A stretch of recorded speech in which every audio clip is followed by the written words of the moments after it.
Hi, I'm John Twist of University Motors. Today I want to talk to you about MGB front suspension, MGB front hub bearings. They're often wrong. We find them wrong a lot when cars come in here for the first time. So let's go to my workbench and I'll show you how it works. Hi, well this is my workbench. I know some of you have seen it before. It's a mess of this and that. Coffin valve covers from the TD I'm tuning up and a starter motor that I'm trying to fix.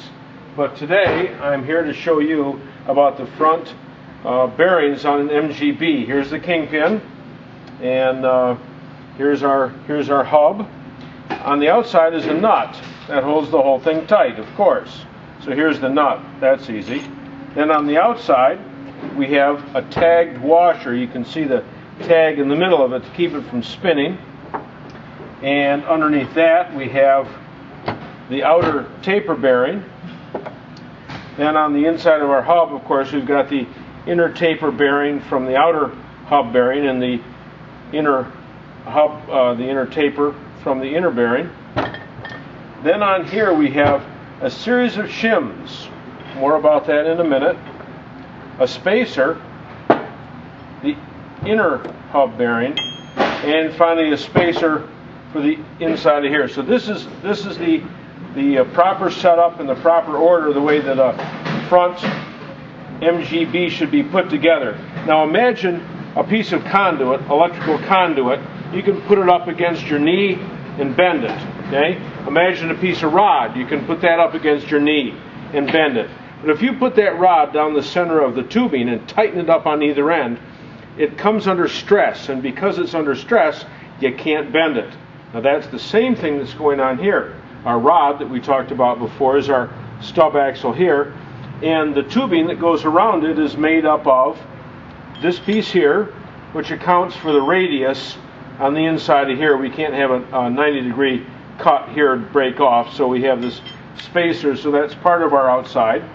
The inner piece here makes up part of our outside. The spacer, that makes up part of our outside. The shims, that's part of the outside. The inner part of the bearing here, our tagged washer. And then finally we put the nut on top and tighten this guy down really, really snugly. And as a result, it's always under tension. And this stub axle then is stronger than it would be if it didn't have the spacer. Now I know when you're putting together an American front suspension, you tighten it up until the wheel jams, and then you back the nut off until the next split pin. That's not the way it's done here. This should be under 60 foot-pounds of torque. So what keeps these bearings from coming too close and keeping the hub from turning? Those spacers that I showed you before. And how many spacers should there be? Well, that's a good question. And there's always a 30 thousandths, and then selectively there's a 10, a 5, and a 3. You have to select the right number of washers, of shims, to go on here to keep the bearings far enough apart so that they don't bind up. So when this guy is all together and your hub's back on and your nut is all the way tight, this hub should be absolutely free to spin, and yet not so free that it moves in and out. So if you grease up the bearings and put this thing back together, grease up the bearings, put your tagged washer on. I think I can do this here. Put the nut on and bring this under 60 pounds of torque. It should be free enough to spin, but not tunk up and down. If it's too tight, you need more shims. If it does more than just a slight tunk, you've got to remove shims.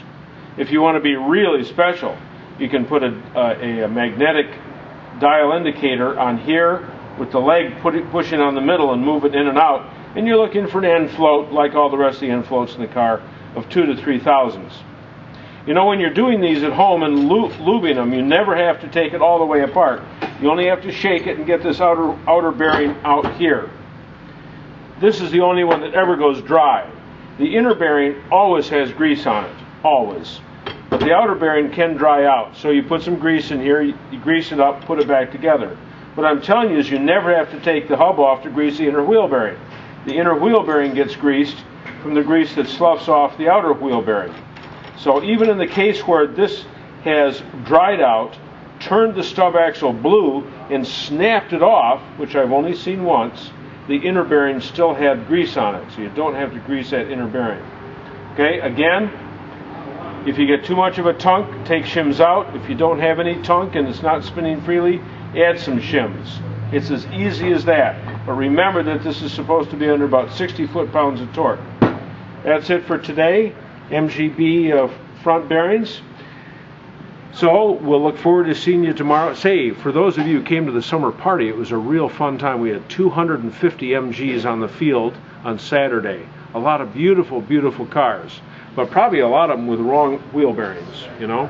So anyway, check with you tomorrow and we'll let you know more about servicing your MG.